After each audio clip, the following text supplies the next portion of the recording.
Que Dieu vous bénisse. Vous allez entendre le message « La semence n'hérite pas avec la balle », prêché le 18 février 1965 par notre précieux frère et prophète William Marion Branham.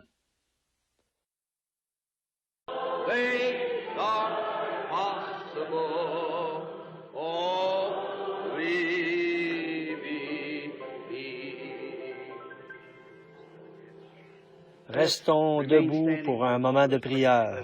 Inclinons nos têtes.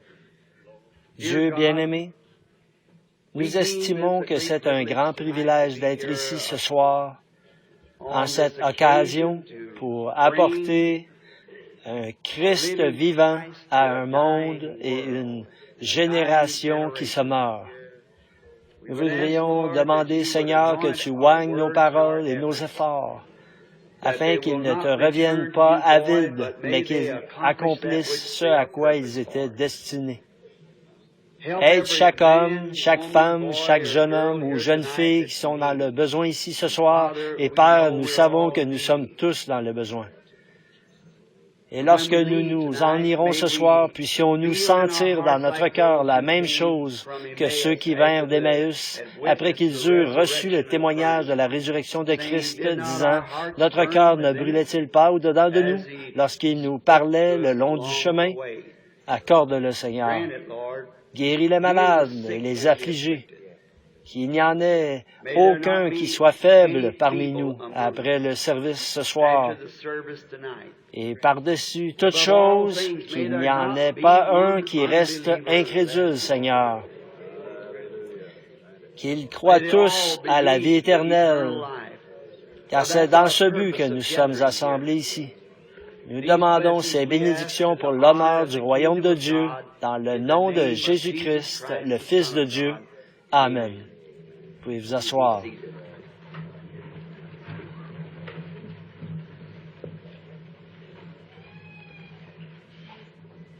Il est bon de revenir ici ce soir. Je vois qu'il y en a quelques-uns debout, là, autour. Je pense que nous sommes maintenant en contact téléphonique avec différentes villes à travers le pays, San Francisco, Tucson et jusque dans l'Est. Nous leur adressons nos salutations par le moyen du téléphone. Nous sommes dans l'auditorium ici ce soir et la totalité de l'auditorium est comble et les allées et les murs sont pleins de gens debout. Nous comprenons que demain soir, nous essaierons d'ouvrir un autre côté ici vers le gymnase et avoir un plus grand auditorium qui pourra peut-être accueillir 2000 personnes de plus. Nous l'espérons ainsi pour demain soir. Car si l'auditorium est rempli ce soir, le premier soir, eh bien, nous croyons qu'il le sera plus encore demain soir. Et je vois qu'ils ont aussi placé des chaises d'appoint ce soir. Nous sommes dans de grandes attentes. D'abord, de la venue du Seigneur Jésus. Ensuite, du salut des âmes perdues qui voudraient le recevoir ce soir et être prêtes pour sa venue lorsqu'il apparaîtra. Je désire donner des salutations spéciales et souhaiter la bienvenue à tous ces excellents hommes sur l'estrade qui, ai-je compris, sont des ministres pour la plupart. 200 ou plus se tiennent sur l'estrade et nous sommes certainement reconnaissants qu'ils soient ici. À vous tous, où que vous soyez dans les différentes parties du pays, je me rends compte que quelques-uns ici viennent d'outre-mer. Ainsi, nous sommes reconnaissants que vous soyez ici à vous réjouir de cette communion avec nous, qui sommes dans l'attente de ce que Dieu va nous donner pendant cette réunion. Il semble que depuis le moment où j'ai pu penser revenir pour ces quelques jours de réunion, mon cœur était étrangement en alerte par un grand sentiment que quelque chose est sur le point d'arriver. Je ne sais pas exactement ce que c'est, mais j'espère que c'est une glorieuse révélation de Dieu qui nous préparera et fera de nous de meilleurs citoyens de son royaume alors que nous marchons dans ce monde obscur de péché et d'incrédulité. Ce terrain ce soir, ce lieu même représente une grande chose pour moi. Depuis que j'ai su qu'ils allaient construire cet auditorium scolaire ici, j'ai désiré tenir un service en cet endroit. Je suis très reconnaissant au conseil d'administration de l'école et à ceux qui nous ont gracieusement laissé le faire. C'était à cet endroit, exactement où ce bâtiment se tient ce soir, qu'une grande chose est arrivée il y a quelques 30 ans, exactement sur ce même terrain. Ce n'était rien d'autre qu'un champ de genêts en ce temps-là. Et je vivais dans une petite maison juste par ici, à environ 200 mètres. J'étais très inquiet à l'époque au sujet du salut de mon père et de ma mère qui sont partis tous les deux ce soir. Particulièrement ce jour-là, j'étais inquiet au sujet de mon père. Je me souviens, je dormais sous le porche, il faisait chaud, c'était l'été. Je crois que ceci figure dans la brochure intitulée « Jésus-Christ, le même hier, aujourd'hui et pour toujours ». Ou bien c'était dans la brochure intitulée « Je n'ai pas désobéi à la vision céleste ». Et étant étendu sous le porche, je fus soudain réveillé et un fardeau vint sur mon cœur pour mon père. Comme beaucoup d'entre vous ici de la ville connaissiez mon père, je pense que c'était un grand homme, bien qu'il fût un pécheur. Mais il avait une mauvaise habitude que j'ai tout le temps essayé de combattre autant que je l'ai pu, c'est la boisson. Et cette nuit-là, il était en train de boire.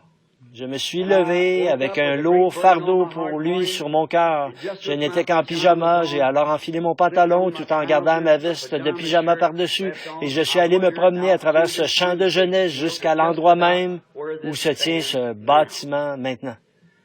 Et je me suis agenouillé pour prier pour mon père. Et pendant que je priais et demandais à Dieu de le sauver et de ne pas le laisser mourir pécheur, car je l'aimais. Pendant que j'étais en prière et je me levais pour regarder vers l'est et j'eus une vision. Le Seigneur Jésus était là, se tenant juste au-dessus de moi. Beaucoup d'entre vous connaissent la vision. Maintenant, autant que je sache, je ne suis pas sujet aux illusions d'optique, mais les visions sont réelles. Et le Seigneur Jésus se tenait là. C'était la première fois que je le voyais dans une vision de ce genre.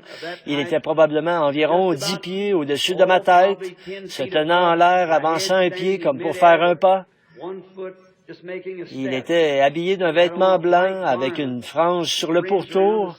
Ses cheveux descendaient sur ses épaules et il ressemblait à l'homme que la Bible dit qu'il était, d'une trentaine d'années, mais quelqu'un de petit, frêle, très petit. Il paraissait ne pas peser plus de 130 livres.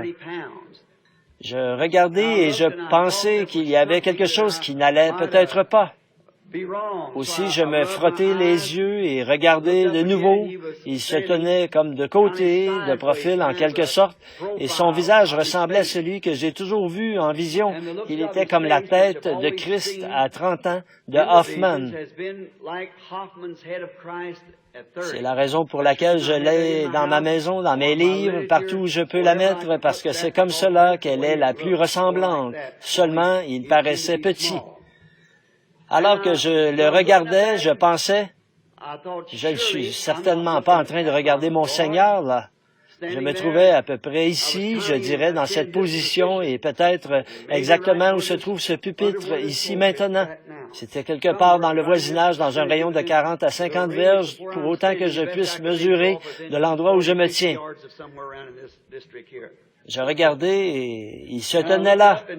Et je me mordis le doigt pour savoir si je dormais. Vous savez comment il ne me semblait pas qu'il pouvait en être ainsi. J'étais jeune dans le Seigneur, alors je prêchais depuis 6 mois environ. Je me mordis le doigt, je pris un genêt, je le brisai. Et beaucoup d'entre vous qui vivez dans le pays, vous connaissez ces petits cure-dents qui sont dans les genêts. Je commençais à mâcher cela et je dis, ce n'est pas possible. Je suis en train de rêver. Voilà ma maison, il y a là-bas papa, maman et les enfants. Voilà l'endroit où se trouvait la vieille mare de la maison de briques où j'avais l'habitude de chasser le canard. C'est environ 200 verges. Et me voici là dans le champ et il doit donc bien en être ainsi. Je donnais un coup de pied dans la terre, je tapais un peu du pied, je secouais la tête et me tordis les mains. Je regardais de nouveau, puis regardais ailleurs et regardais de nouveau. Il se tenait toujours là.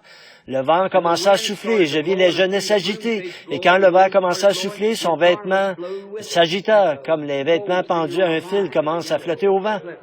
Il se tenait là et je le regardais. Je pensais si je pouvais simplement jeter un regard sur son visage. Il observait l'Est, exactement de cette façon. Il observait intensément. Je commençais à marcher autour de lui, de manière à avoir une meilleure vue de son visage, mais je ne pouvais toujours pas très bien le voir. Il avait ses mains devant lui, plutôt cachées de l'endroit où je me tenais. Je me mis à le contourner de nouveau et je m'éclaircis la voix, quelque chose comme je fis pour voir si je pouvais attirer son attention, mais il ne bougea pas du tout. Alors je pensais, peut-être vais-je l'appeler. Lorsque je dis « Jésus », il tourna la tête et, tout en me regardant, il étendit ses bras. C'est tout ce dont je me souviens. Il faisait presque jour et j'étais couché là, quelque part dans le champ, à l'endroit où nous sommes maintenant, ma veste de pyjama mouillée par les larmes, car j'avais pleuré et m'étais évanoui. Son visage avait des traits qu'aucun artiste ne pourrait dessiner ou peindre. Il ne pourrait pas le faire. Il avait l'apparence d'un homme que le simple fait de le regarder vous amènerait à pleurer par sympathie et respect avec révérence, et il avait cependant assez de puissance pour renverser le monde s'il avait parlé. Et ses traits ne pourraient jamais être saisis par un artiste. Et je n'ai jamais su ce que cela signifiait jusqu'à ce jour, mais me voici ce soir, 30 ans plus tard, maintenant dans cet auditorium qui a été maintenant consacré pour le service du Dieu Tout-Puissant, et j'étais simplement un membre laïque, un ancien de l'Église baptiste locale ici, dont Roy Davis était le pasteur en ce temps-là. Et je me tiens de nouveau ici, dans cet endroit comble, exactement sur le même terrain, avec ce que je pense être le rachat par le sang de Jésus-Christ lui-même dans mes mains, pour apporter ce message du Seigneur pendant 4 jours.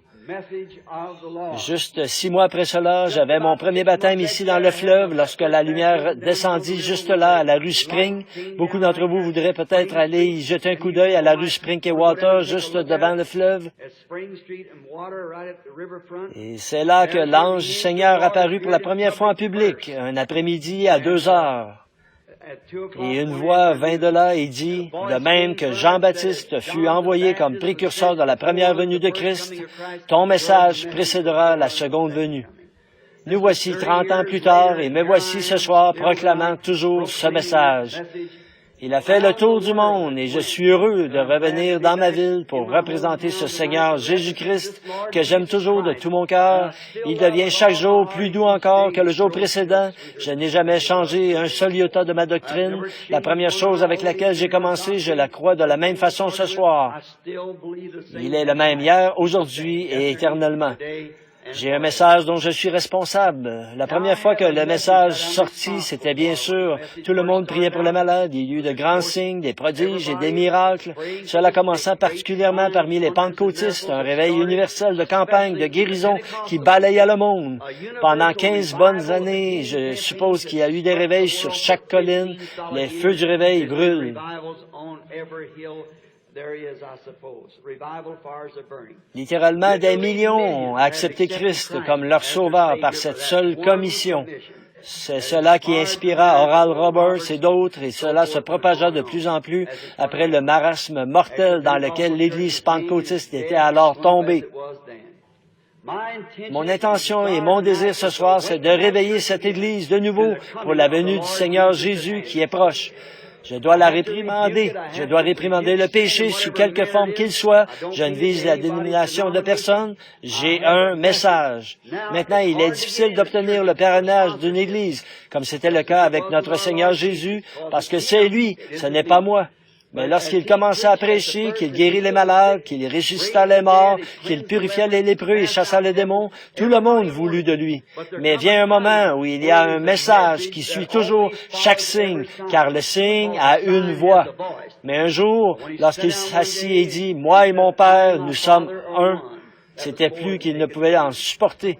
Il en fut également ainsi quand il dit, « À moins que vous ne mangiez la chair du Fils de l'homme et que vous ne buviez son sang, vous n'avez pas de vie en vous. » Eh bien, les docteurs et les gens bien pensants devaient dire, « Cet homme est un vampire humain, essayant de vous faire manger sa chair et boire son sang. » Il ne l'a jamais expliqué, il l'a simplement dit. Et ce soir, vous pourriez entendre des choses qui seront simplement dites pendant la réunion que nous ne serions peut-être pas à même d'expliquer. Mais souvenez-vous, Jésus-Christ est le même hier, aujourd'hui et pour toujours. Nous le croyons.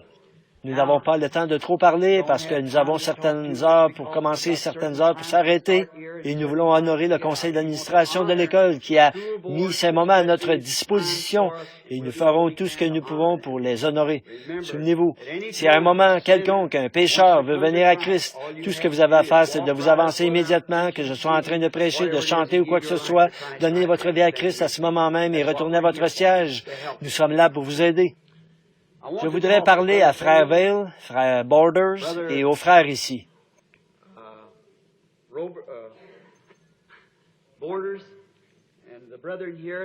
Je me demande s'ils ne pourraient pas tenir à l'Église pendant l'après-midi ou le matin un service d'instruction pour ceux qui recherchent le baptême du Saint-Esprit.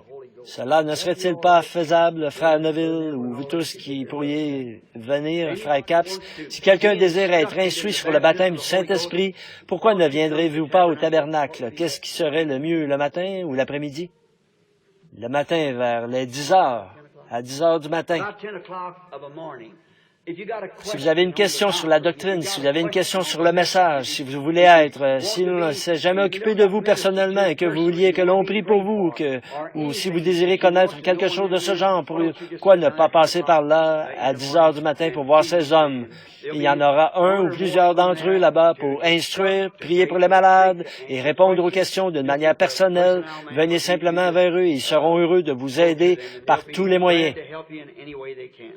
Juste avant d'aborder la parole, nous désirons nous approcher à nouveau de l'auteur de la parole. Vous pourriez trop manger, vous pourriez trop boire, vous pourriez trop rire, vous pourriez trop marcher, mais vous ne prierez jamais trop.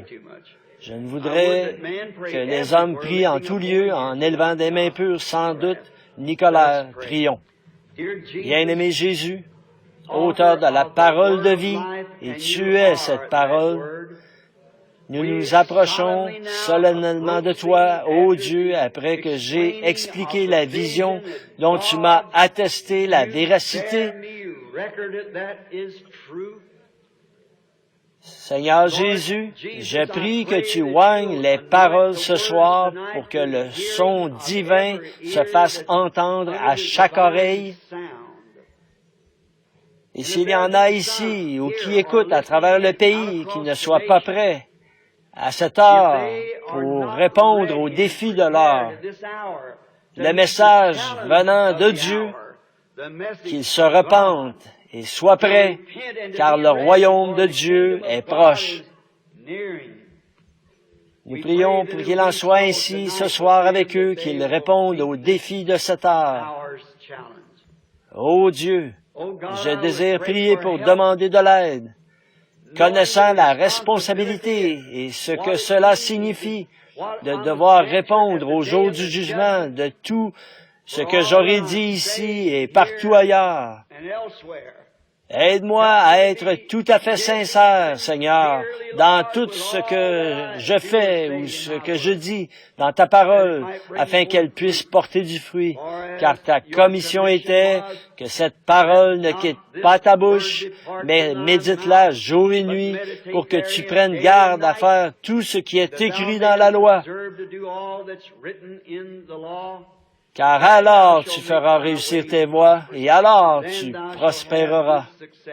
Ne t'ai-je pas commandé, fortifie-toi et sois très ferme, car le Seigneur, ton Dieu, est avec toi partout où tu iras. Seigneur Jésus, accomplis-le ce soir. Nous te prions dans le nom de Jésus. Amen. Vendredi et samedi, de 10h à midi, au tabernacle, 8e rue et rue Penn, il y aura des enseignements et des réponses sur la doctrine, la prière pour les malades et autres. Venez si vous avez des questions, quel que soit votre besoin. Il y aura quelqu'un pour s'en occuper. Que le Seigneur vous bénisse. Maintenant, pour ce service d'ouverture ce soir, je ne peux rien faire d'autre que de l'introduire directement par notre message. C'est pour cela que nous sommes ici. Et c'est pour cela que je suis revenu. Et dimanche matin, le Seigneur voulant, je désire relever ce grand défi de ce jour au sujet du mariage et du divorce. Maintenant, dans Galates 4, 27, je désire lire ces paroles. Galates 4, 27 à 31 inclus. Car il est écrit, réjouis-toi, stérile, toi qui n'enfantes point. Éclate et pousse des cris, toi qui n'as pas éprouvé les douleurs de l'enfantement, car les enfants de la délaissée seront plus nombreux que les enfants de celle qui était mariée. Or nous, frères, comme Isaac, nous sommes les enfants de la promesse. Mais comme alors celui qui était né selon la chair persécutait celui qui était né selon l'esprit, il en est de même aussi maintenant. Mais que dit l'Écriture? Chasse l'esclave et son fils, car le fils de l'esclave n'héritera pas avec le fils de la femme libre.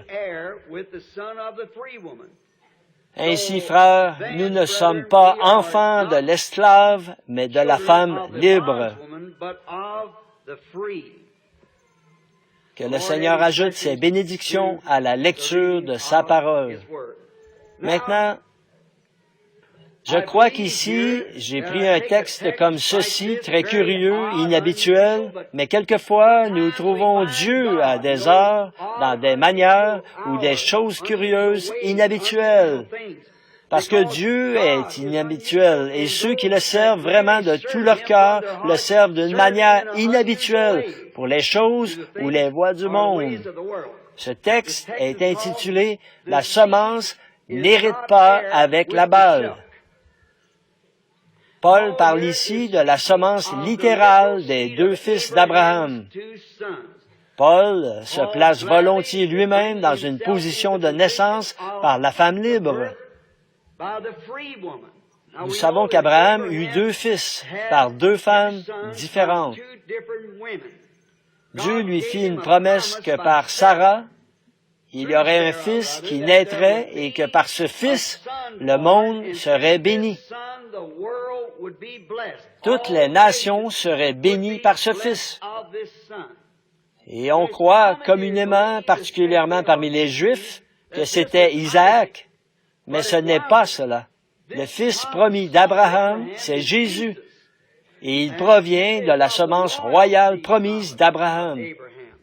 Mais Abraham eut deux fils, l'un par Agar, qui était la servante de sa femme,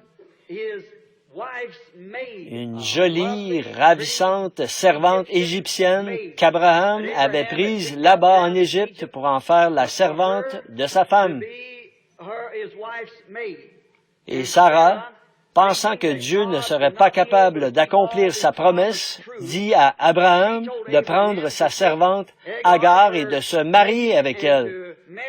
La polygamie étant légale en ces jours-là, pour avoir l'enfant, que c'était de cette façon que Dieu l'avait prévu, qu'elle ne devait avoir l'enfant que par Agar. Mais nous découvrons qu'il n'en était pas ainsi. Comprenons aussi que Dieu est rendu parfait en trois.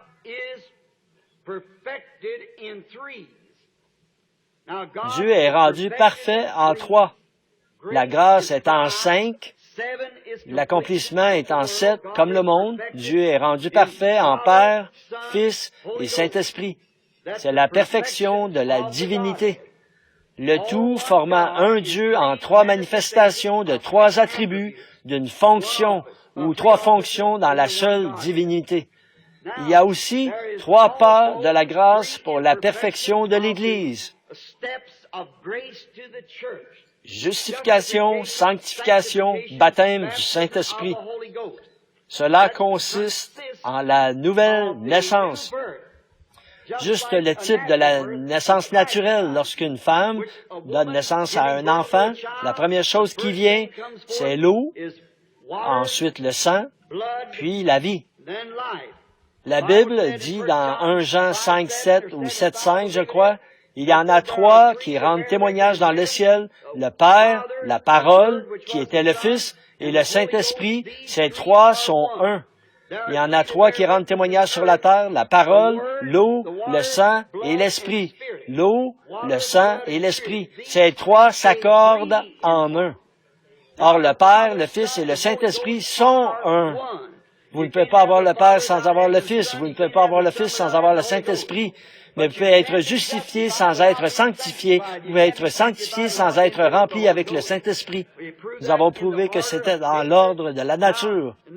Je peux paraître étrange à beaucoup parmi vous. Je suis sans instruction et je suis sûr que vous avez déjà compris, mais j'enseigne en type, comme le naturel typifie le spirituel. Nous voyons qu'il y en a trois dans la perfection.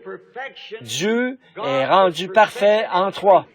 Il y a eu la perfection dans la semence d'Abraham, qui fut Ismaël, Isaac et Jésus. Ismaël venant par l'esclave, Isaac venant par la femme libre, tous les deux par le sexe, mais Christ Jésus vint par la Vierge, pas par le sexe. Voici cette semence, une semence, pas des semences, mais une seule semence. Les autres n'étaient pas la semence d'Abraham, parce que la semence d'Abraham fut sa semence de foi, dont Dieu parla, pas sa semence naturelle. Parce qu'après que Sarah fut morte, Abraham se maria avec une autre femme et eut 7 fils, sans compter les filles. Ainsi, ce n'était pas les semences d'Abraham, c'était la semence d'Abraham, une seule, et c'était la semence de foi d'Abraham, annonçant la semence royale qui devait venir par la foi d'Abraham, pas la vie naturelle d'Abraham, mais la vie spirituelle d'Abraham, qui prit tout ce qui était contraire à la parole de Dieu et le considéra comme n'existant pas. Il crut Dieu contre toute espérance, il crut dans l'espérance. Voilà la véritable semence dont nous parlons. Ici, cependant, nous avons une image. La semence commença, la semence de la promesse, commença en doutant légèrement de la promesse originale. Voyez-vous? Comment elle commença? En doutant de la promesse originale. Dieu promit à Abraham que par Sarah, il aurait cet enfant. Mais observez maintenant, la première semence d'Abraham, par l'intermédiaire de l'esclave, vint à cause du fait que Sarah douta que ceci pourrait arriver, parce qu'elle était vieille et avait dépassé l'âge d'avoir un enfant. C'est ainsi que commence l'Église, c'est ainsi qu'elle commence toujours. Vous partez d'en bas, vous ne partez pas du sommet. Un homme qui essaierait de monter sur une échelle et qui essaierait d'aller d'abord en haut se casserait le cou. Vous devez commencer et construire jusqu'à ce point-là. Et nous trouvons ici la promesse de Dieu commençant à se manifester au travers d'un programme de Dieu interrompu à la suite d'un léger doute. C'est de la même façon que le péché commença dans le jardin d'Éden. C'est ainsi que la mort vint par le péché lorsqu'une seule parole de Dieu fut mal interprétée ou mise en doute. Vous ne pouvez pas mettre en doute ou mal placer une seule parole de Dieu qui est ainsi dit le Seigneur. Que chaque parole soit ainsi. Et ici, Sarah, elle a acquis la promesse, Sarah étant une femme qui est un type de l'Église, douta du programme original de la parole promise de Dieu.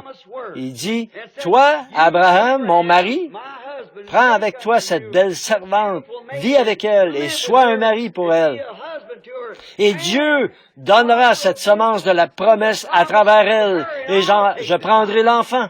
Vous voyez, le fait de contourner juste un petit iota changea le programme entier. Par conséquent, nous devons prendre chaque parole de Dieu comme étant ainsi dit le Seigneur. Chaque parole de Dieu est vraie.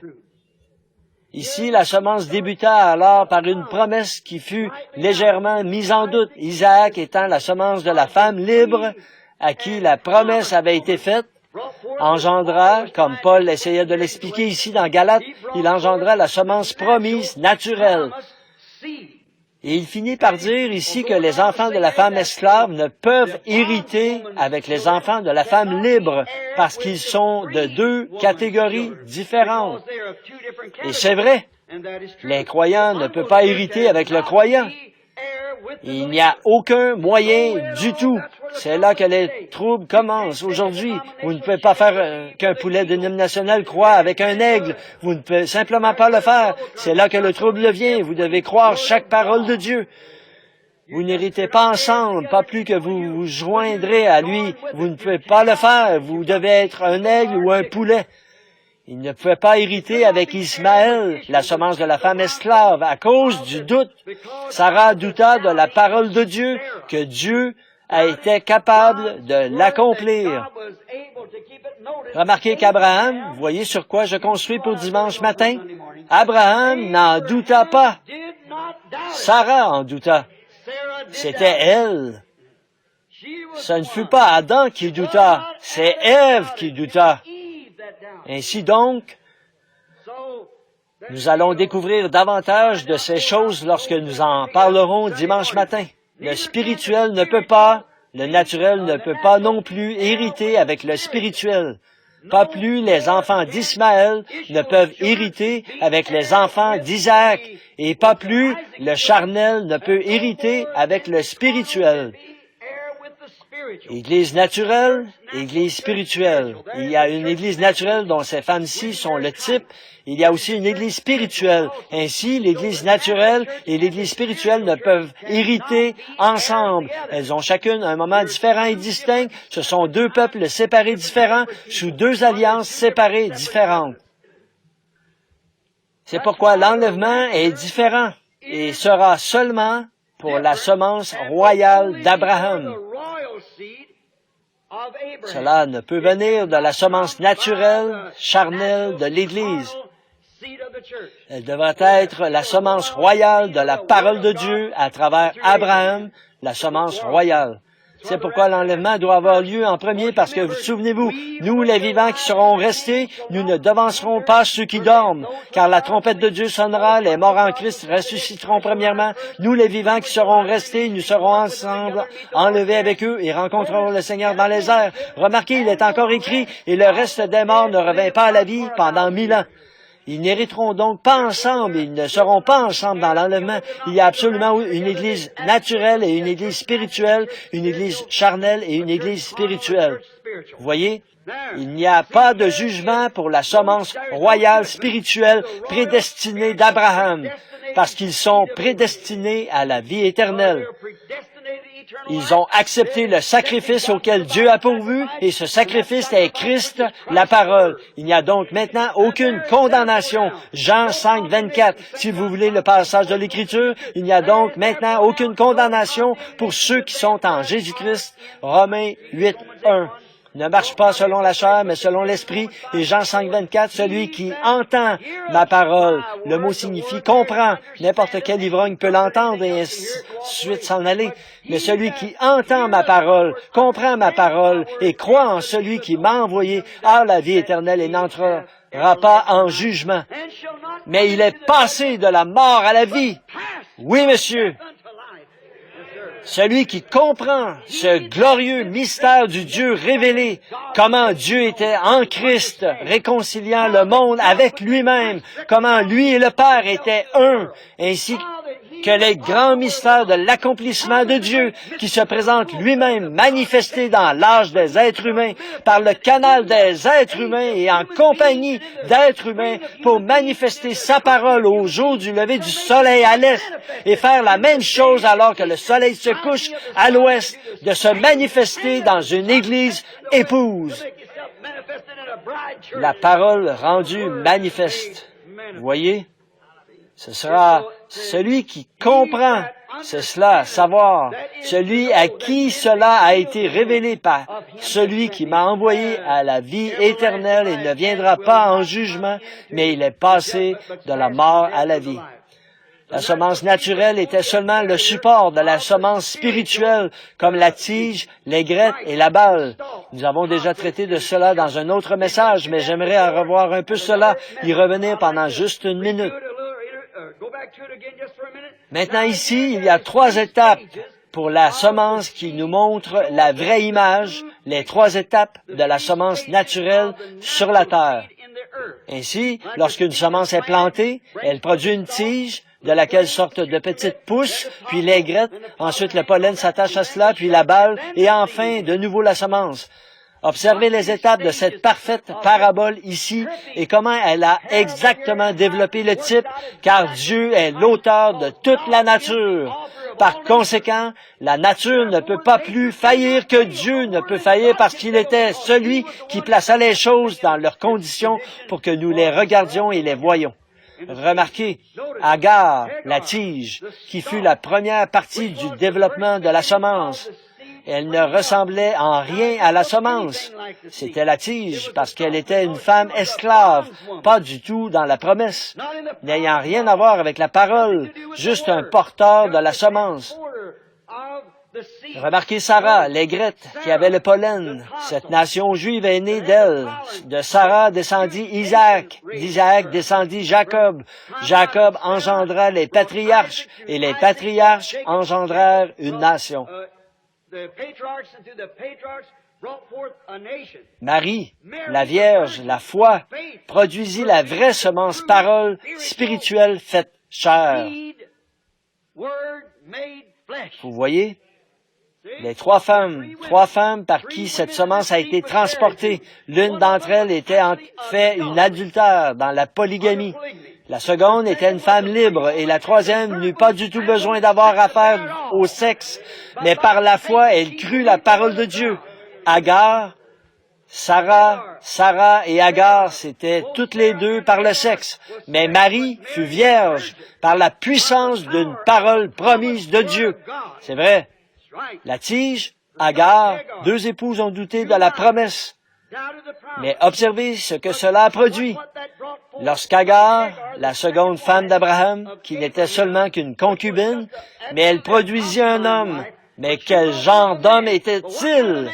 La Bible dit qu'il était un homme sauvage. Il vécut de son arc et nul homme ne put le vaincre. Il n'était pas possible de l'apprivoiser, de le convertir. Il était irrégénéré. Il ne put pas être apprivoisé. C'était un homme sauvage parce qu'il venait du contraire de la parole de Dieu. Et tout ce qui est contraire, un prédicateur, un membre laïque, une église qui est contraire à la parole de Dieu, produira un groupe adultère sauvage de Hollywood mondain, qui ne peut rester avec la parole sans mélange parce que ce n'est même pas inclus dans la promesse. Non. Sarah, la vraie épouse de la promesse, étant l'aigrette, produisit un homme ayant un esprit doux. En retour, il engendra une nation promise qui servit Dieu. Mais Marie, sans le sexe du tout, mais ayant cru la parole promise quand elle était vierge, ne connut aucun homme. Et l'ange du Seigneur la rencontra, disant, « Je te salue, Marie, bénie sois-tu parmi les femmes, car Dieu est avec toi. » Et elle dit, « Comment ces choses se produiront-elles? » L'ange répondit, « Le Saint-Esprit te couvrira de son ombre. » Il n'en avait jamais été ainsi au cours des âges, mais Marie crut Dieu, et elle dit, « Voici la servante du Seigneur. » Elle crut la parole. Comment fit-elle pour avoir cela? Elle savait qu'Agar eut un bébé par un désir sexuel avec Abraham, et Sarah eut un bébé par un désir sexuel avec Abraham, les enfants de la promesse, l'esclave et la femme libre. Mais ici, il lui fut demandé de croire, de contribuer à la foi qui était en Abraham, qui croyait l'impossible. Aussi longtemps que Dieu a dit qu'il en serait ainsi, c'est parfait. Elle crut Dieu, ne posa jamais de questions. Elle dit, « Voici la servante du Seigneur. Peu importe combien de critiques je dois subir du monde, mais qu'il me soit fait selon ta parole. » Là vint la semence authentique. Sarah ne put pas le faire parce que c'était par le sexe. C'est vrai, Sarah ne le put pas non plus, car c'était par le sexe. Pas plus que l'Église qui est dans le sectarisme. Il faut une croyance vierge dans la parole de Dieu pour faire qu'une promesse produise des enfants. Le sectarisme ne produira jamais une Église née de nouveau. Il ne peut pas le faire. Il produira un substitut quelconque. Il produira quelque chose qui limite. quelque chose qui essaie de lui ressembler, mais une authentique Église de Dieu, née de nouveau, croit la parole de Dieu en toutes circonstances, car elle est pure. C'est par la promesse de Dieu que ces choses viennent. Marie, la véritable personne hors sexe, dit qu'il me soit fait selon ta parole. Voici ta servante. Et elle produisit. Que produisit-elle? Pas un homme sauvage, pas une nation, mais elle produisit la parole.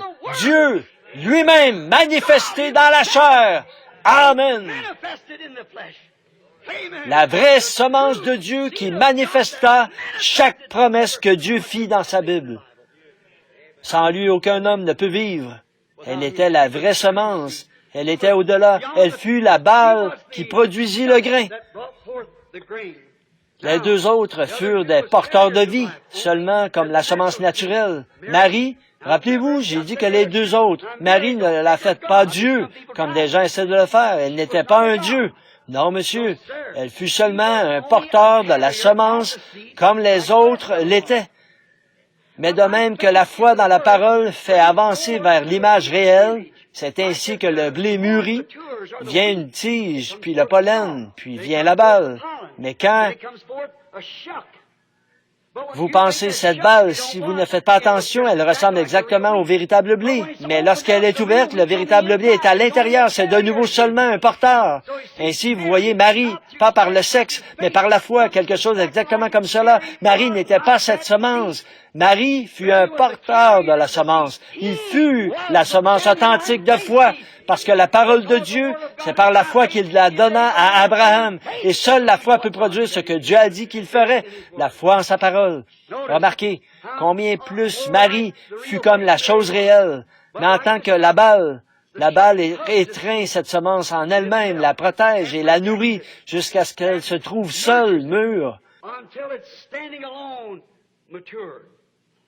Ainsi, ce troisième âge de l'Église de Pentecôte retint ce grain pour le faire mûrir jusqu'à ce que ce fût le moment que la balle s'ouvre.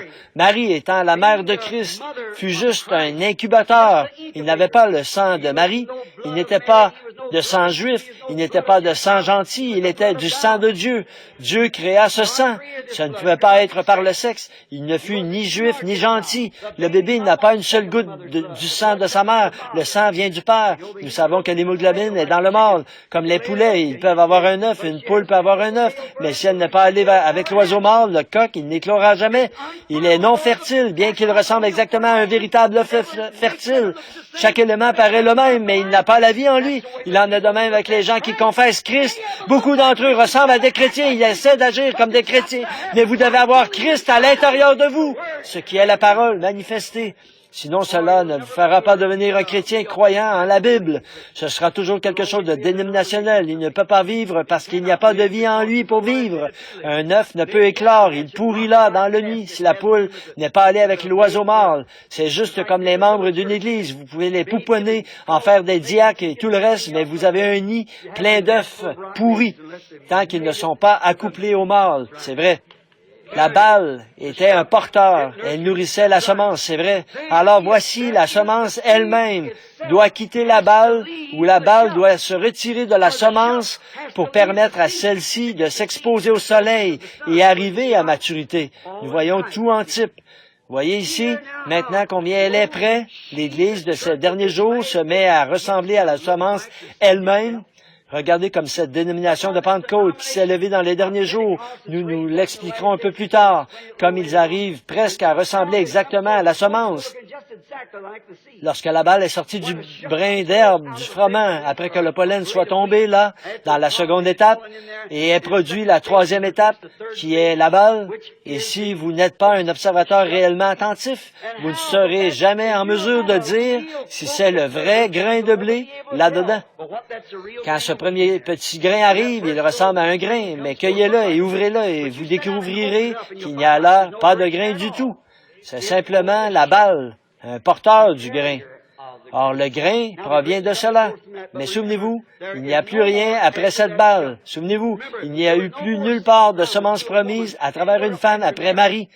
Il n'y a plus de dénomination promise après la Pentecôte. C'est l'épouse destinée à l'enlèvement qui sort de la semence, la parole manifestée de nouveau. Remarquez, voyez combien cela paraît proche? Matthieu dit, Saint Matthieu 24, dit que les deux esprits dans les derniers jours, l'esprit de l'Église, des gens d'Église, et l'esprit de l'épouse, des gens de l'épouse, seraient si proches l'un de l'autre que cela séduirait les élus eux-mêmes si c'était possible. C'est proche à ce point-là. Regardez comme cela vient de la tige. Remarquez maintenant, nous allons typifier quelque chose ici. Luther, dans l'âge de l'Église, produisant la semence épouse, était le même en esprit. Juste un petit grain de semence sur lequel Luther se tint. C'était la justification par la foi. Il était le type même d'Agar, la tige. Remarquez, Wesley fut le type de Sarah.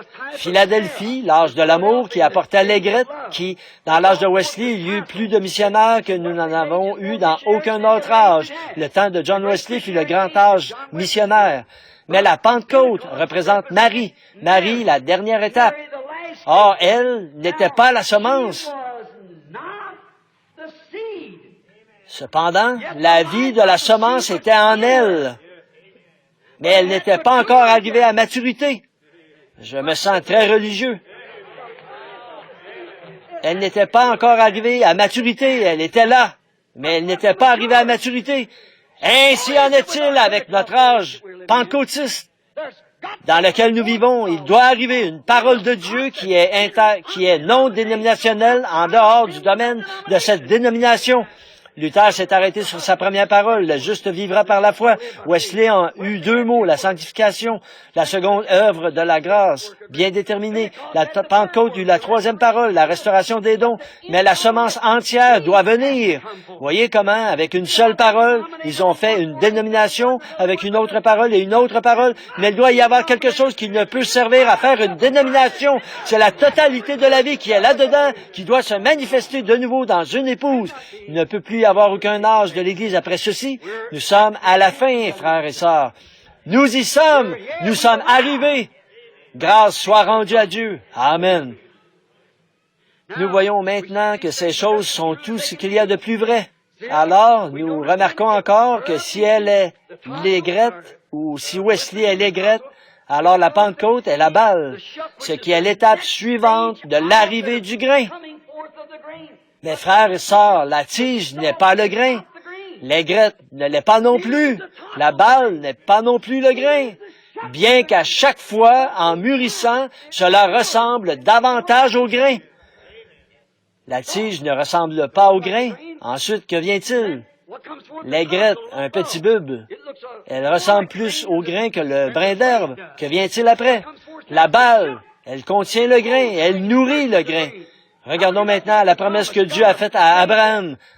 Ta semence, parlant spirituellement, n'importe lequel d'entre nous sait cela. Il parlait de Christ et non d'Isaac, à travers sa semence de foi. Remarquez, la première vint par une esclave. Cela ne ressemblait en rien à la promesse. Dieu n'a pas besoin de revenir sur sa parole pour qui que ce soit. Dieu dit comment elle arriverait et c'est de cette façon qu'elle viendra. Mais Sarah était une représentation de l'Église, un type de l'Église. Elle découvrit là que, elle dit, eh bien, je crois que c'est un peu trop extraordinaire. Je ne peux même pas arriver à y croire. Aussi, va prendre Agar et fais-en ta femme. Voyez, là, cette tige-là ne ressemblait pas du tout à la promesse. Mais quand ce fut le tour de Sarah, cela paraissait assez bien. Cela ressemble bien davantage à la promesse. Mais cependant, ce ne fut pas la promesse authentique parce qu'Israël, en Isaac, faillit et renia la semence véritable lorsqu'elle vint. Alléluia! Ne soyez pas excités, ne courez pas. Cela ne fera pas de mal. Il renia la semence, la crucifia et la pendit à la croix. Comme Paul le disait ici, la semence de la femme esclave n'a-t-elle pas persécuté la semence de la femme libre? Et ainsi la semence de la dénomination persécute le grain authentique. Il doit toujours en être ainsi. Ils n'hériteront pas ensemble. Ils ne seront pas associés ensemble. Ils sont absolument de deux promesses différentes, deux époques différentes, deux peuples tout à fait différents. L'un est une épouse et l'autre est une église. Pas de comparaison du tout entre elles. Mais cependant, elles ne sont pas la semence dont la venue était promise. Ni Sarah, ni Agar, ni Sarah. ni Marie ne furent la semence. Marie ne fut pas la semence, elle fut un porteur de la semence. Elle l'avait nourrie, elle la produisit depuis son sein, exactement comme la balle produit la vraie semence depuis son sein. Mais la balle n'est pas la semence. Elle est tout près de la semence, elle est bien serrée autour de la semence. Pour en revenir à la tige, la vie se diffuse tout le long de la tige, et quand vient le pollen, elle se concentre. Mais lorsque vient la balle, elle est exactement là, comme si c'était la semence, et sa forme est à peu près comme la semence. Jésus nous a dit ce qui arriverait dans les derniers jours, que ce serait si près de cela, séduirait les élus eux-mêmes, si c'était possible. Mais alors la semence provient de là, et la balle, la vie quitte la balle, et la balle est un porteur. Et c'est exactement ce qu'ont été nos dénominations des porteurs, Luther, Wesley, les pentecôtistes. Et maintenant, c'est le moment pour la semence d'apparaître. Remarquez, Marie n'était pas la semence, la balle, les graines et la tige n'étaient que des porteurs d'une partie de la parole, pas de toute la parole. Luther eut la justification, Wesley eut la sanctification, les pentecôtistes eurent la restauration des dons. Mais lorsque la parole vient, il ne pouvait pas produire cela, cette justification qui sauve un homme. Vous croyez cela? Certainement, c'est un porteur de la parole, de même que je crois que la tige est une partie du blé. Assurément, elle l'est, mais c'est un porteur, elle n'est pas la vie. Puis la sanctification vient en suivant. Combien croient en la sanctification? Si vous croyez la Bible, vous devez y croire, assurément. Ainsi, ce n'est quand même pas, c'est un peu plus comme ces deux mots de plus, mais vient alors la Pentecôte, la restauration des dons, le parler en langue, ils l'ont appelé l'évidence initiale du Saint-Esprit. Là, ils appellent cela l'évidence initiale qui produit la quoi? La balle. Mais ils en ont fait une dénomination. Mais quand vous commencez à dire, moi et mon Père, nous sommes un, et ces autres choses, alors la balle se retire de cela. Mais la véritable Église épouse authentique apportera l'entière parole de Dieu dans sa plénitude et sa force. Car il est le même hier, aujourd'hui et éternellement. Notez que dans le sein de Marie, il y avait la semence. Mais lorsque la semence fut mise au monde, elle dit, « Je viens pour faire la volonté de celui qui m'a envoyé. Moi et mon Père, nous sommes un. Si je ne fais pas ces œuvres, ne croyez pas en moi. Voilà la semence. Lequel d'entre vous peut m'accuser d'incrédulité? Ce que la Bible avait promis que je ferais, je l'ai fait. Dieu l'a confirmé à travers moi, dit-il. Qui peut me dire maintenant la semence? Mais la semence en Marie, la balle, était près d'être cela, mais elle ne l'était pas. C'était toujours en son sein. Remarquez, dans l'âge pentecôtiste, à travers l'âge luthérien, à travers l'âge wesléen, il y a eu la même chose à travers cet âge pentecôtiste. Notez maintenant, mais à l'ouverture des 7 sceaux, Apocalypse 10, la parole entière doit être à nouveau manifestée et confirmée par l'Esprit de Dieu dans toute sa force. Comme elle le fut quand elle était ici sur terre, manifestée de la même manière, faisant les mêmes choses qu'elle fit lorsqu'elle était ici sur terre. Amen. Hébreux 13:8 dit que Jésus-Christ est le même, hier, aujourd'hui et éternellement. Dans Saint Luc 17:30, Jésus dit dans les derniers jours, ce qui arriva au temps de Sodome arrivera de même lorsque le Fils de l'homme se révélera de nouveau. Le monde est dans une condition sodomite et l'Église est entrée avec lui dans Sodome, comme l'ont fait Lot et sa femme. Et je dis qu'il y a une Église élue quelque part dans ce monde qui s'est retirée de ces choses et qui se tient à l'écart. Et la manifestation de Dieu a attiré son attention. Nous sommes dans les derniers jours. La balle a fait entrer sa force dans la semence. Elle est sortie et a continué. C'était de la bonne balle, mais elle a fait son temps. Voyez, c'est l'épouse parole de l'époux parole.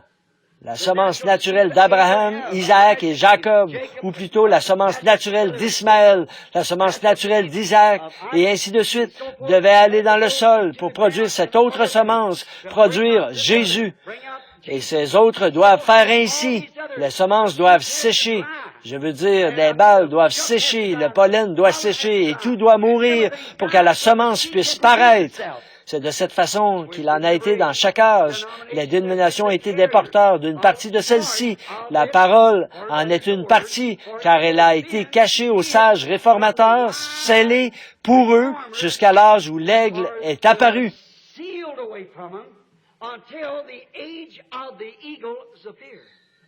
La Bible le dit. Oui, monsieur. Parce que cela nous a été promis dans Malachie 4.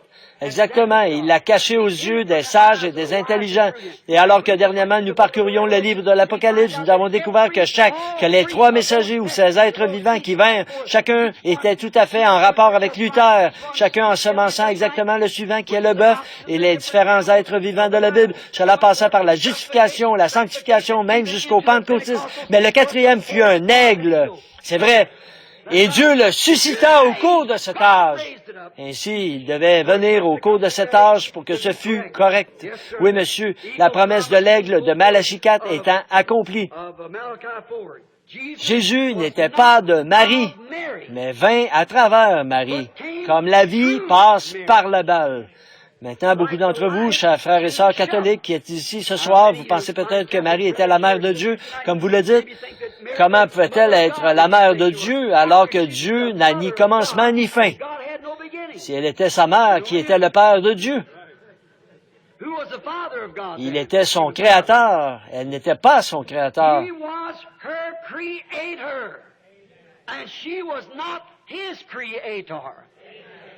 Il se créa lui-même dans le sein de Marie, pas sa création à elle. Il se créa lui-même. Il ne vint pas d'elle, mais elle vint de lui. C'est vrai. La Bible nous enseigne que toutes choses ont été faites par lui. Et rien de ce qui a été fait n'a été fait autrement que par lui. Ainsi, comment aurait-il eu une mère, alors qu'il était Dieu lui-même? Nous voyons ici maintenant la vraie révélation du vrai type. Il y eut 3 femmes porteuses de la semence naturelle jusqu'à ce qu'elles mûrissent en Jésus.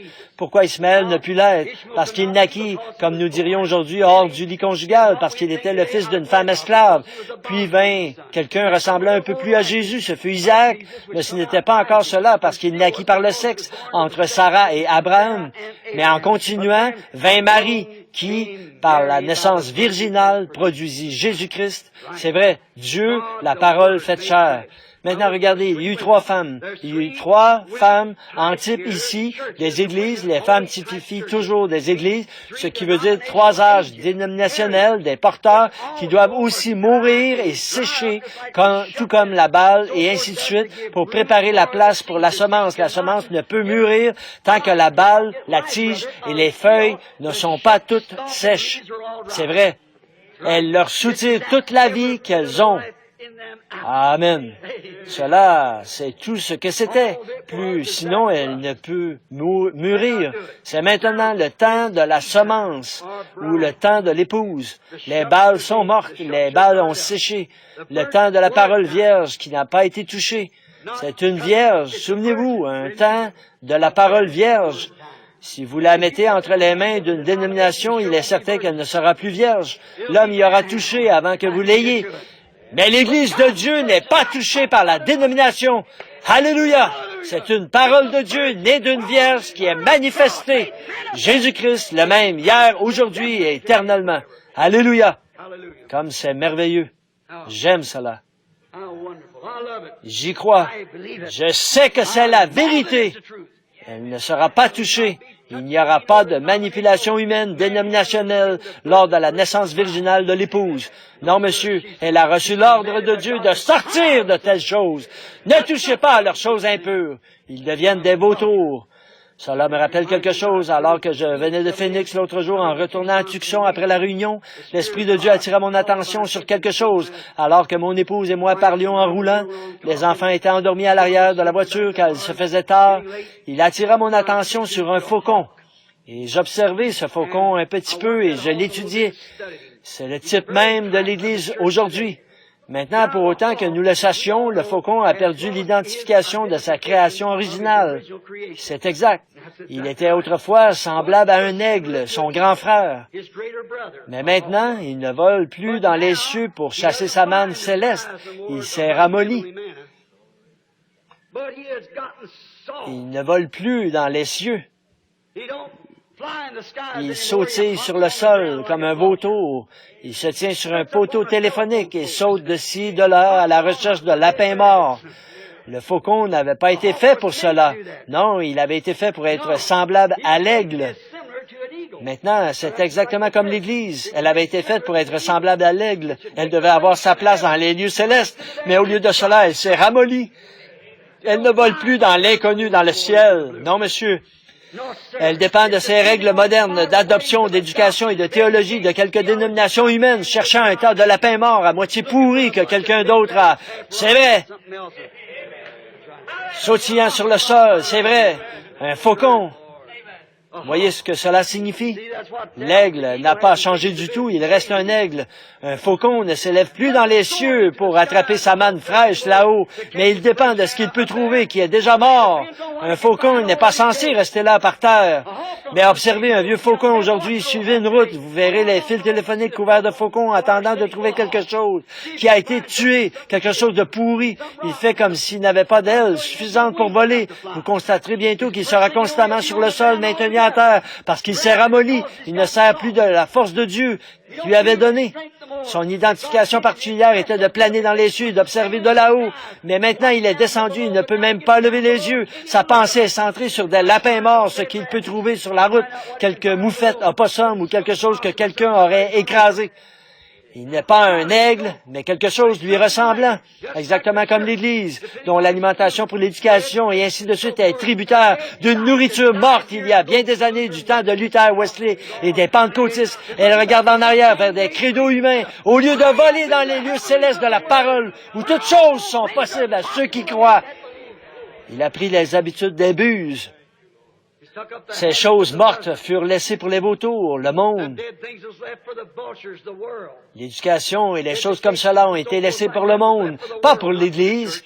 Il est si ramolli qu'il n'est plus vigoureux, il ne peut plus s'élever dans les lieux célestes où toutes choses sont possibles à ceux qui croient. Il reste assis et dit, eh bien, un docteur Intel dit que ma dénomination ne le croit pas de cette façon. Oh, vous faucons pervertis, vous avez peur de prendre position sur les promesses de Dieu. Vous dites, eh bien, le temps des miracles est passé. Vous êtes mou. Vous avez peur d'utiliser vos ailes et de voler là-bas. Êtes-vous devenu trop mou pour une réunion de prière? En êtes-vous arrivé au point d'être effrayé de rester plus de 10 minutes à l'hôtel? Vous sautillez comme un vautour qui mange de la charogne morte sur le sol. Oui, monsieur. Le faucon est trop mou pour pouvoir encore supporter le rude au-delà. Il saute comme un vautour et mange de la nourriture de vautour. C'est ce que c'est vrai, à tel point qu'il commence à ressembler à un vautour. Il agit comme un vautour. Il n'a plus rien d'un faucon. Il est plus vautour que faucon. Un faucon est censé planer, non pas se tenir sur un poteau télégraphique et guetter un lapin mort pour ensuite aller là-bas, sauter de ceci, de là, sur la route comme un vautour, vous voyez? C'est à peu près la façon de faire de l'Église aujourd'hui. À quoi bon monter là-haut et voler alentour lorsque je peux avoir des lapins ici? Mais ils sont morts, ils sont pourris, ils sont contaminés. Autrefois, ils étaient bons. Ainsi en était-il de la doctrine des luthériens, de Wesley, des pentecôtistes. Pourquoi mangez-vous comme un vautour? Il y avait de la manne fraîche qui tombait des lieux célestes chaque nuit pour les enfants d'Israël alors qu'ils voyageaient. Tout ce qu'ils étaient laissé était contaminé. Nous avions l'habitude de dire dans notre endroit, c'est plein de vermine. Il y a trop de vermine dans nos expériences aujourd'hui. Nos religions sont basées sur ce que quelqu'un d'autre a dit, que la promesse est pour un autre âge. Un homme vint me voir il y a pas longtemps, un prédicateur baptiste, il vint chez moi et me dit, vous savez, je veux simplement vous corriger sur quelque chose. Je lui répondis, sur quoi? Il dit, vous essayez d'enseigner dans cet âge-ci une doctrine apostolique. L'âge apostolique est terminé. Je répondis, quand? Je vous dirai lorsqu'il a commencé et vous me direz quand il s'est arrêté. Vous croyez la parole? Il me dit, je la crois. Je dis, très bien. Maintenant, vous croyez que l'âge apostolique a commencé le jour de la Pentecôte? Il répondit, je le crois. Je dis, alors celui qui parlait, l'apôtre Pierre, dit ces paroles. Et souvenez-vous, Jésus a dit, celui qui retranchera un mot de ceci ou qui ajoutera un mot, sa part sera retranchée du livre de vie. C'est pour un prédicateur ou quiconque a son nom dans le livre de vie. Je dis, Pierre a dit, repentez-vous chacun d'entre vous et soyez baptisés dans le nom de Jésus-Christ pour la rémission des péchés. Et vous recevrez le don du Saint-Esprit, car la promesse est pour vous, pour vos enfants et pour ceux qui sont au loin, en aussi grand nombre que le Seigneur notre Dieu les appellera. Quand alors se terminera-t-il? Nous sommes toujours dedans. C'est une bande de faucons qui se sont transformés en buses et sautillent autour de quelques carcasses mortes qu'un autre âge a tuées pour eux. C'est vrai.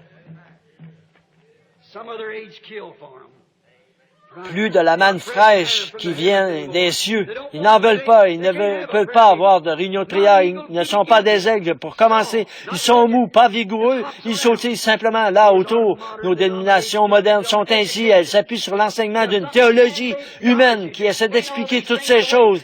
Et ils acceptent cela.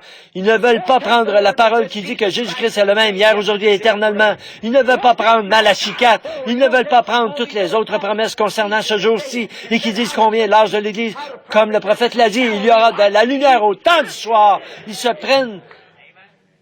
ne prennent pas ceci. Ils veulent s'outiller autour de ce que quelconque organisation pentecôtiste a tué il y a 100 ans et a mangé de la manne à moitié pourrie. C'est vrai, mais elle n'est pas bonne.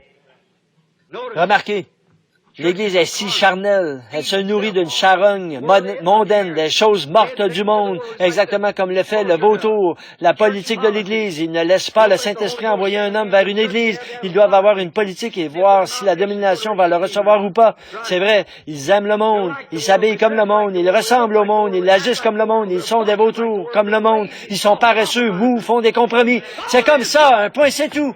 Avez-vous déjà vu un aigle faire des compromis? Non, monsieur, il n'y a pas de compromis en lui, c'est pareil pour un chrétien authentique. Il n'est pas mou. Il va chasser jusqu'à ce qu'il trouve. Amen. Oui, monsieur. Il trouvera sa nourriture. Il veut de la manne fraîche. Il va descendre et creuser jusqu'à ce qu'il la trouve. Il va voler de plus en plus haut. Si ce n'est pas dans cette vallée, il s'élèvera un peu plus. Plus vous allez haut, mieux vous pouvez voir. Ainsi, il est temps pour les aigles de ce jour de voler plus haut, de creuser dans les promesses de Dieu, de ne pas vivre de la nourriture de vautour qui a été tuée il y a des années. Sortez de là. La politique, voter pour ou contre, dire ceci, cela ou autre chose. Et le Saint-Esprit n'a plus le droit de citer dans l'Église. Plus de réunions de prière, ne plus agoniser avec Dieu pour qu'il accomplisse sa parole. Ne plus croire que la parole est la même hier, aujourd'hui, éternellement. Ils ont simplement dégénéré en vautours, sont devenus une dénomination, ont mis leur nom dans le livre, sont devenus paresseux et mous, et se tiennent là-bas en savourant une sorte de charogne morte, alors qu'ils devraient être au moins des faucons, qui sont des frères semblables à l'aigle, le prophète qui apportait la vraie parole et la manifestait. Il se base sur une théologie humaine à moitié pourrie. Où est-ce que cela mène? Dans quel programme humain d'école du dimanche qu'un enseignant a tué pour eux là-bas dans un séminaire, leur disant que le temps des miracles est passé, le baptême du Saint-Esprit n'existe pas, tout ceci est de la bêtise. Vous voulez me dire qu'un aigle mangerait de cela? Il ne le pourrait pas. Non, monsieur. Pas plus qu'un chrétien ne mangera de cette charogne morte des vieilles doctrines dénominationnelles. Il veut la parole de Dieu fraîche, la promesse pour l'heure. Dieu promit des lapins au temps de Luther. Il promit d'autres choses au temps des autres. Mais maintenant, il nous a promis un repas complet, le menu complet en 7 plats, car tous les 7 seaux sont ouverts et tout est prêt pour la parole de Dieu, pour ceux qui peuvent recevoir.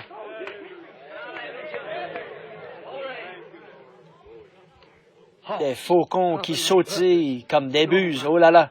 Pensez à cela, combien l'heure est critique.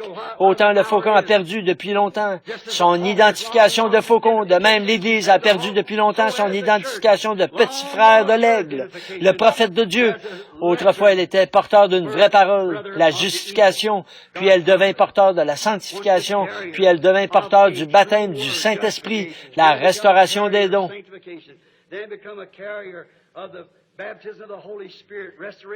Mais alors, quand elle va et cherche à revenir constamment manger de la manne d'un autre jour, c'est pourri, ce n'est pas bon. Un aigle authentique de ce jour sait que c'était très bien, mais nous avons reçu cela et plus encore, au point que Jésus-Christ est manifesté dans la plénitude de sa puissance, comme il l'avait promis pour ces derniers jours. Elle est une balle sèche maintenant. C'est passé. L'Esprit de Dieu est passé à travers elle, c'est vrai. Et elle n'héritera pas avec la semence parole confirmée. Elle n'héritera certainement pas. Elle ne sera pas dans l'enlèvement. Elle sera un membre d'Église. Elle pourra venir à la seconde résurrection et sera jugée selon ce qu'elle aura entendu. Si vous êtes ici ce soir juste un membre d'Église, quel sera votre jugement quand nous devrons tous nous tenir là et témoigner que vous avez entendu la vérité? Vous voyez, elle ne vole plus dans le firmament, dans l'inconnu, dans le surnaturel, où il y a la puissance et dans les hauteurs des promesses de la parole éternelle de Dieu qui a rendu toutes choses possibles pour ceux qui croient. Elle ne veut pas croire cela. Elle dit, elle retombe sur les fils téléphoniques et dit, ma dénomination dit que les lapins font l'affaire, bien qu'ils aient des vers. C'est très bien quand même. Vous voyez, elle se base là-dessus. La Pentecôte est comme sa sœur vautour, dénominationnelle, occupant maintenant des sièges au Grand Conseil des impies, certainement. Écoutant leurs dirigeants politiques mondains, la nourrisseur de la nourriture de vautour, de lapin mort et de quelque chose qui est passé depuis 50 ans. Voilà la condition de l'Église pentecôtiste. Oh là là! De même que Sarah essaya d'accomplir la promesse du surnaturel en choisissant Agar, de même l'Église essaie de provoquer un réveil. Nos grands évangélistes annoncent à travers les pays aujourd'hui un réveil dans notre temps, un réveil dans notre temps. Vous tous, méthodistes, baptistes, pentecôtistes, rassemblez-vous tous. Comment pouvez-vous avoir un réveil de manne fraîche sur un vieux vautour mort? Comment pouvez-vous l'avoir? Un réveil dans notre temps. Le réveil serait si petit qu'il ne serait jamais, qu'il s'est produit. Les pentecôtistes disaient, oh, il y a une grande chose qui va arriver, c'est en train d'arriver, ils ne le savent pas. C'est cela, voyez? Oui, monsieur, car là où est le corps mort, là s'assembleront les aigles. C'est ce qu'il est dit. Qu'est-ce que le corps? La parole. Il est la parole, le corps, Christ, Christ en vous, le même hier, aujourd'hui et éternellement. Combien c'est vrai, Sarah essayant de faire que les promesses soient toutes accomplies. Vous voyez, dans un grand, comme l'Église aujourd'hui, un grand réveil dans notre temps. Par quoi? Par une promesse pervertie. Comment allez-vous le faire alors que Dieu n'a jamais béni les organisations? Il n'a jamais utilisé une organisation. Lorsqu'un message vint et qu'ils s'organisèrent, il mourut à ce moment-là. Je défie n'importe quel historien de me montrer où il s'est relevé. Il est mort à ce moment-là, il en resta là même. Dieu sortit tout droit de ce porteur pour entrer dans un autre, sortant des luthériens pour entrer dans les méthodistes, sortant des méthodistes pour entrer dans les pentecôtistes. Maintenant, il est sorti des pentecôtistes pour entrer dans la semence, parce que ce devait être la semence. Vous ne pouvez pas battre la nature pour elle. Il n'y a rien d'autre que la semence qui puisse arriver. Ainsi, la semence se reproduira. Il est le même hier, aujourd'hui, éternellement, la même colonne de feu, montrant les mêmes signes, la même puissance, le même Dieu, les mêmes miracles, les mêmes choses, confirmant exactement la parole et la Bible. Il est le même hier, aujourd'hui, éternellement. Il nous conduit ce soir. Oh Dieu, aide-nous à le voir et à le croire, certainement. Vous voyez? Sarah, l'Église qui a choisi Agar, ça n'a pas marché, n'est-ce pas? Non. Son groupe, trié sur le volet, ne marchera pas non plus aujourd'hui. Les docteurs en philosophie, les docteurs en droit ne le feront pas. Tous les porteurs échouent. Luther n'y arriva pas. Agar non plus. Qui fit Agar? Agar donna son fils à un autre saint. C'est vrai, pour élever son enfant. Agar fit cela. Elle donna son fils unique, au sein d'une autre femme, pas sa mère, pour l'élever.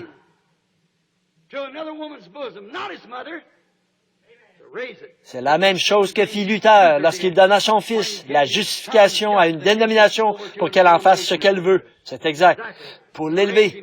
Wesley échoua de la même façon que Sarah, doutant que la naissance surnaturelle était le baptême du Saint-Esprit, comme Sarah le fit sous le chêne. Quand Wesley fut introduit au surnaturel, lorsque vint l'âge pentecôtiste et que Wesley fit connaissance du parler en langue, tout ceci, il en rit et s'en moquèrent.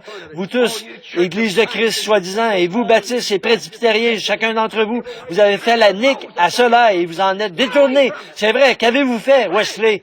Vous avez vendu votre enfant à une organisation et il est mort. Il a péri. C'est l'exacte vérité.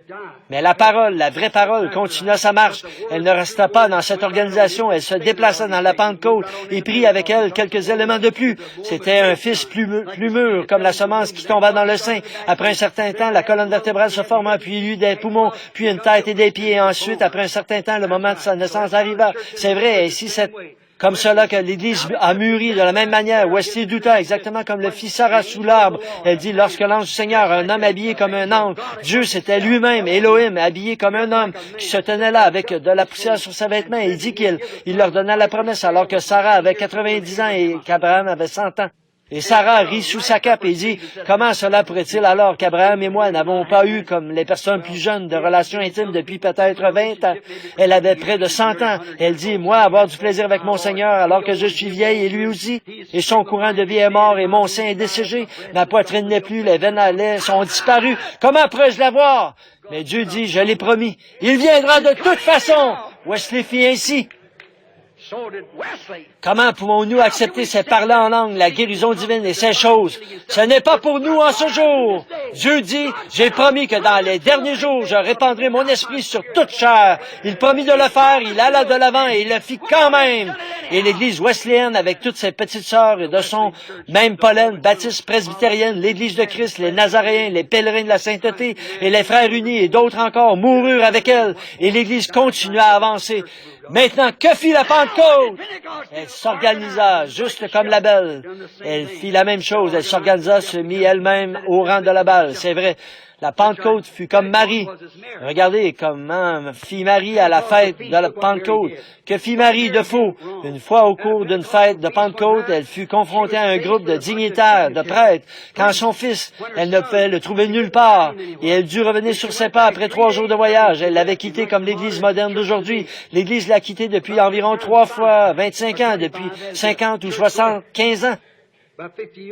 Elle le laissa à la fête de la Pentecôte. Marie revint avec Joseph et ils le cherchèrent pendant 3 jours.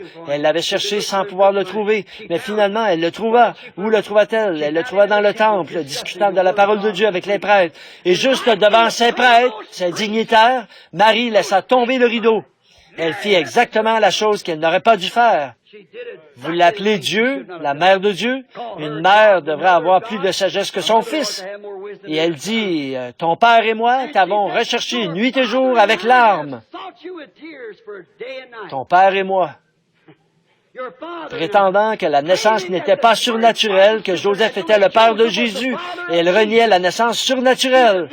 La Pentecôte prit le parler en langue, et elles renièrent la naissance de la parole. C'est exactement ce qu'ils ont fait. Ils en prendront une partie, mais laisseront le reste. La Pentecôte a renié la naissance de la parole, comme Marie l'a fait. Mais observez, il n'y aura plus d'organisation après ceci. Observez. La parole elle-même. Âgé seulement de 12 ans, simplement une toute petite chose qui se trouvait dans la balle. Il dit, ne sais-tu pas que je dois m'occuper des affaires de mon père? La parole corrigeait l'Église là même. Pourquoi fais-tu toutes ces choses? Tu sais que tu ne peux pas faire ceci, nous fermerons les portes, nous te ne laisserons pas entrer, car ne savez-vous pas que je dois m'occuper des affaires de mon père? Certainement, certainement, le vrai charme surnaturel. Elle prétendit simplement qu'il était le fils de Joseph, un simple homme, ou comme le fit la Pentecôte, qu'il était un parmi 3. Oh, je sais que cela blesse. Un entre 3, mais il était tous les 3 en un. Mais les pentecôtistes, oh oui, il est le Fils du Père, du Saint-Esprit, oh là là. Mais la véritable parole parle sans détour. Et il dit, il n'y en a pas 3, il n'y en a qu'un. Vous ne connaissez pas la parole de Dieu. Cela n'en fait pas 3, mais un. Remarquez, il n'y aura plus de porteurs d'église mère, de dénomination après cette balle porteuse, parce qu'après la balle, il n'y a plus, à ce moment-là, il ne reste plus rien que le grain. Est-ce vrai? Il faut que ce soit le grain. Ce doit être la même sorte que ce qui entra dans le sol. Jésus-Christ le même hier, aujourd'hui, éternellement. Un esprit vient sur l'épouse pour faire les mêmes choses qu'il fit. Vous voyez, c'est la nouvelle reproduction du grain. La parole même, jeune, parla pour elle-même. Et tu ne sais pas que je dois m'occuper des affaires de mon Père? Voilà le secret du message. Maintenant, exactement, les affaires du Père. Qu'est-ce que les affaires du Père? Pourriez-vous penser à ce qu'étaient les affaires du Père pour lui? Accomplir ce que dit Ésaïe. Une vierge concevra. Accomplir ce que dit encore Ésaïe. Le boiteux bondira comme un cerf. Et toutes ces choses qui devaient se produire. Comme dit Moïse, le Seigneur votre Dieu suscitera parmi vous un prophète comme moi. C'était les affaires du Père d'accomplir cette parole. Eh bien, si cela arriva au travers des tiges de cette femme naturelle, qu'en est-il des tiges de ces femmes églises spirituelles? Les églises représentent des femmes, ou plutôt les femmes représentent des églises, n'est-ce pas? Alors qu'est-ce maintenant? Nous devons nous occuper des affaires du Père. Crierait le froment, le grain. Oui, monsieur. Qu'est-ce que cela doit faire? Confirmer Malachie 4. Confirmer Luc 17, 30. Confirmer Hébreux 13, 8. confirmer Jean 14, 12, confirmer la totalité de sa parole, confirmer Hébreux, je veux dire Apocalypse, chapitre 10, l'ouverture des sceaux et les mystères de Dieu, même jusqu'à la semence du serpent, et que tout serait manifesté, le mariage et le divorce, et tous ces autres mystères qui devaient être cachés sous les piliers pendant toutes ces années aux théologiens et ainsi de suite. Mais maintenant, c'est là, voilà les affaires du Père. Vous pensez qu'ils le recevraient? Ils veulent être revêtus de dignité. Ils disent, notre dénomination ne nous enseigne pas cela, mais la Bible le fait, c'est vrai. Dieu prouve que c'est vrai. Assurément que c'est cela. Accomplissant cet âge dans lequel les 7 sceaux prouvent simplement que les dénominations ont juste été des porteurs. C'est un autre aspect des affaires du Père. Prouver les affaires du Père maintenant, c'est de vous montrer que ces dénominations ne sont pas siennes. Ce sont des systèmes humains qui renient la parole. C'est vrai. Remarquez. Vous dites quoi? Marie, la grande vierge, à la croix, il ne l'appela jamais mère, il l'appela femme, un porteur, pas une mère. C'est vrai. Elle fut le porteur de la parole, mais elle ne fut pas la parole. Lui était la parole. Oh oui. Notez aussi, elle ne fut pas identifiée avec lui dans la résurrection. Il mourut et ressuscita parce qu'il était la parole. Elle fut juste un porteur. Elle mourut et est toujours dans la tombe. C'est vrai. Ainsi, elle fut juste un porteur, pas sa mère, pas Dieu. Elle fut juste un porteur comme le sont les églises. C'est vrai. Cela montre qu'elle fut simplement un porteur, pas la parole. Terminons en disant ceci. Ô faucon pentecôtiste, sautillant de ci, de là, comme des vautours,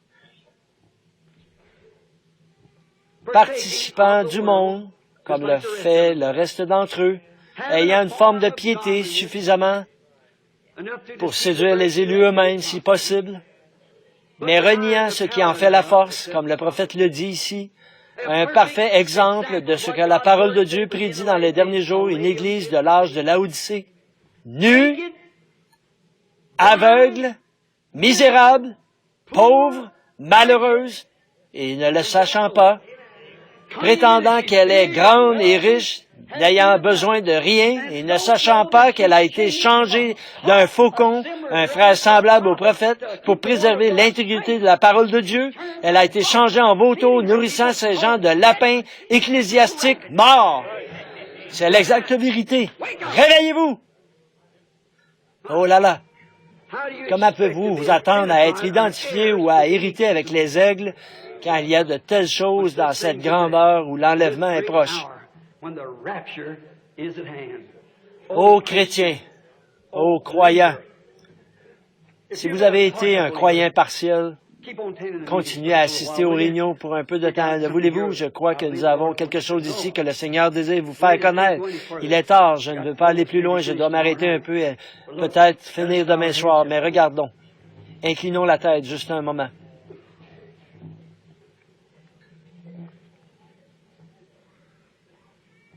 Je ne veux pas que vous remarquiez quel grammage j'utilise, mais je désire que vous preniez garde juste une minute à ce que j'ai dit. C'est assez clair pour que vous le compreniez, j'en suis sûr, si vous le désirez. Si vous êtes ici ce soir et que vous n'avez pas cette expérience, je ne dis pas, vous dites, j'ai dansé dans l'esprit, sautant tout autour. Oui, les faucons font la même chose. C'est comme les corbeaux et les vautours. Je ne demande pas cela. Que mangez-vous?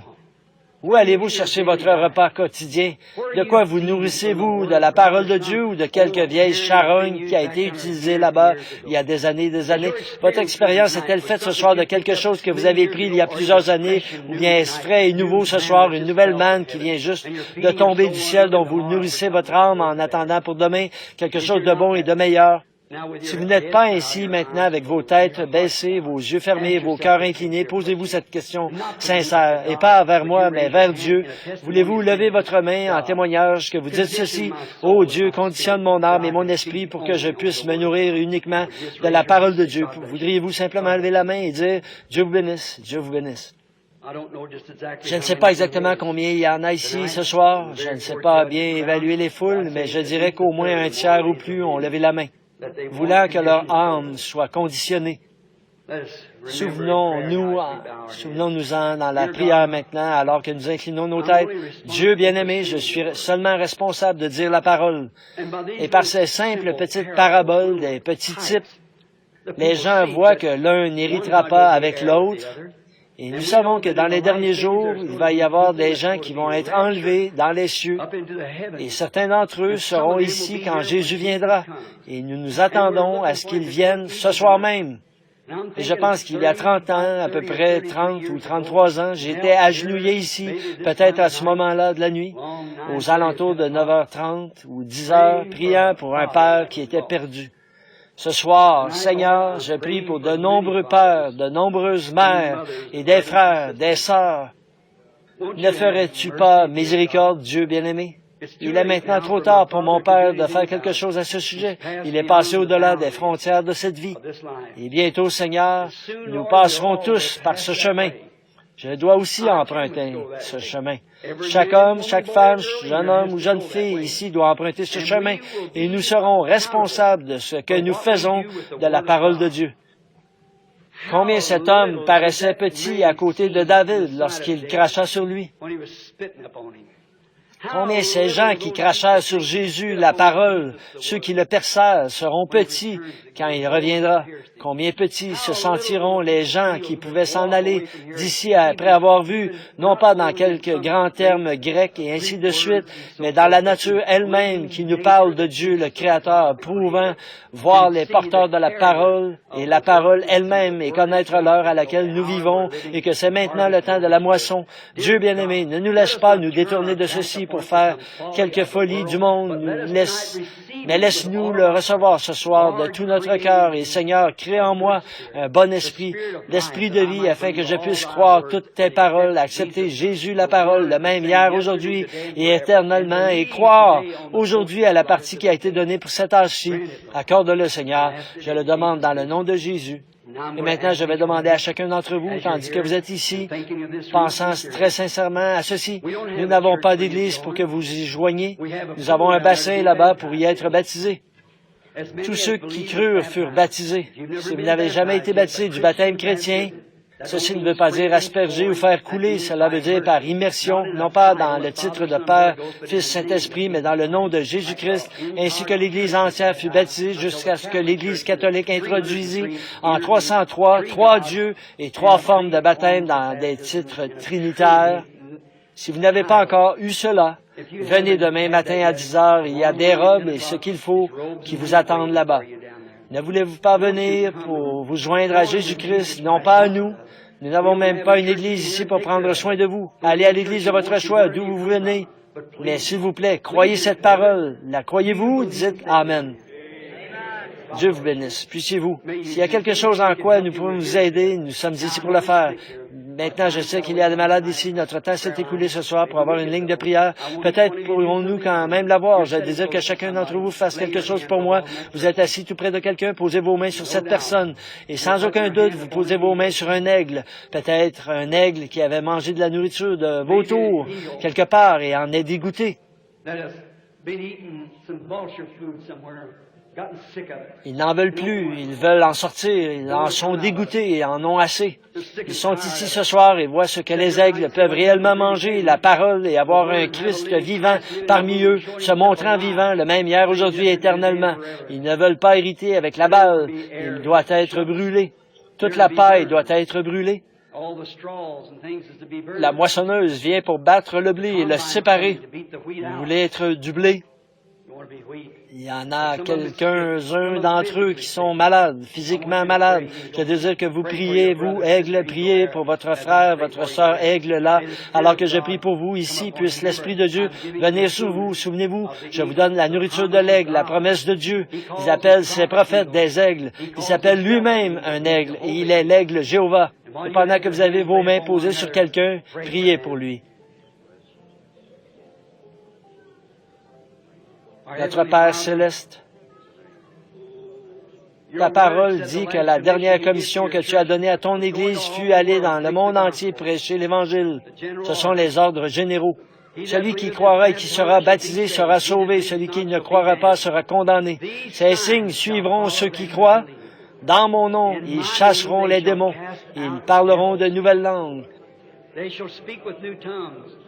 S'ils boivent quelques breuvages mortels, il ne leur fera aucun mal. S'ils saisissent des serpents, ils ne leur feront point de mal. Et s'ils imposent les mains aux malades, ceux-ci se guériront. Ô aigle Jéhovah, nourris tes petits ce soir avec cette parole, Seigneur. Ils en ont besoin. C'est le repas dont ils ont besoin. C'est ce dont ils ont besoin, connaître ce qu'est la nourriture, ce qu'est l'ainsi dit Seigneur. Tu as promis que s'ils imposaient les mains les uns aux autres, ils seraient guéris. Ô Seigneur Dieu, enlève maintenant de nous tout doute et toute pensée de vautour. Nous nous nourrissons solennellement de la nourriture d'aigle, de la parole de Dieu. Que tout esprit impur qui est dans ces gens, tout esprit de doute, tout esprit de crainte, toute prétention dénominationnelle, toute habitude, toute maladie, toute affection parmi le peuple parte dans le nom de Jésus-Christ, que cela sorte de ce groupe de personnes et qu'ils puissent être libres depuis cette heure-ci, afin qu'ils soient capables de manger de la nourriture d'aigle que nous croyons que tu vas nous envoyer au cours de cette semaine. Seigneur, brisant ces sceaux et nous montrant ces mystères qui ont été cachés depuis la fondation du monde, comme tu l'avais promis, ils sont à toi, Père, dans le nom de Jésus-Christ. Amen. Tous ceux qui croient et acceptent, levez-vous et dites, je crois, j'accepte cela, ce que Dieu m'a promis, je le reçois. Que le Seigneur vous bénisse, c'est merveilleux. Tout le monde est debout, c'est bien. Un accord pour je l'aime. Chantons-lui ce cœur maintenant. Je l'aime parce qu'il m'a aimé le premier. Tous ensemble maintenant. Je l'aime. Si vous l'aimez, levons nos mains. Je l'aime.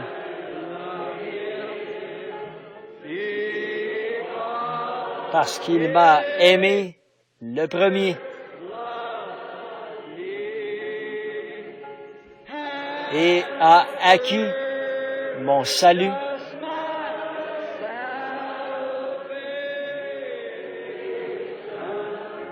Sur le bois du calvaire.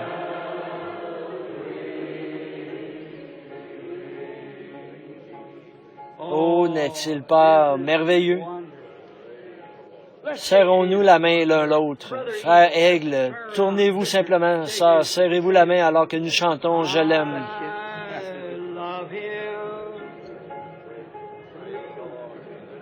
Je l'aime.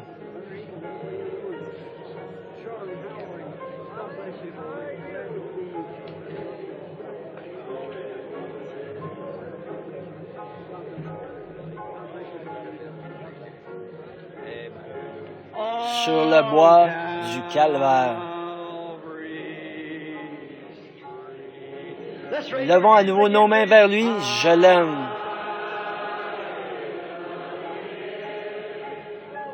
Je l'aime. Parce qu'il m'a aimé le premier.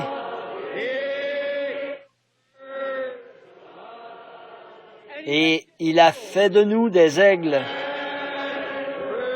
et a acquis mon salut sur le bois du calvaire.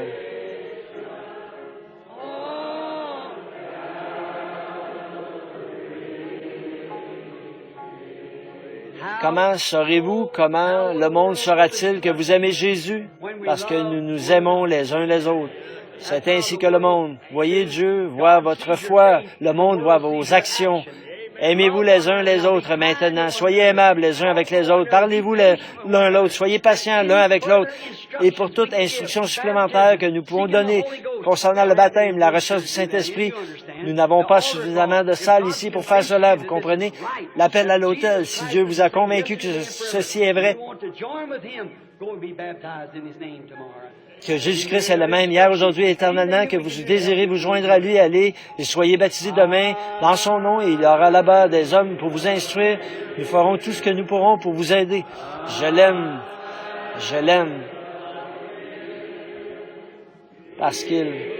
Vous, au téléphone, maintenant, à Tucson, en Californie, et là-bas dans l'Est, levez vos mains, tout là-bas, hein, louez-le. À qui mon salut sur le bois du calvaire.